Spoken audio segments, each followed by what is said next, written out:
السلام علیکم، میں ہوں ساجدہ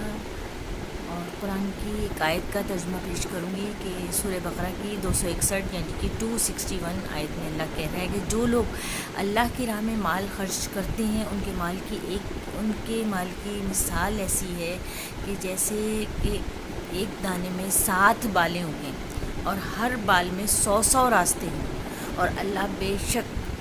مہربان اور رحم کرنے والا ہے۔ تو بس کیا کریں کہ کہنا یہی چاہتی ہوں کہ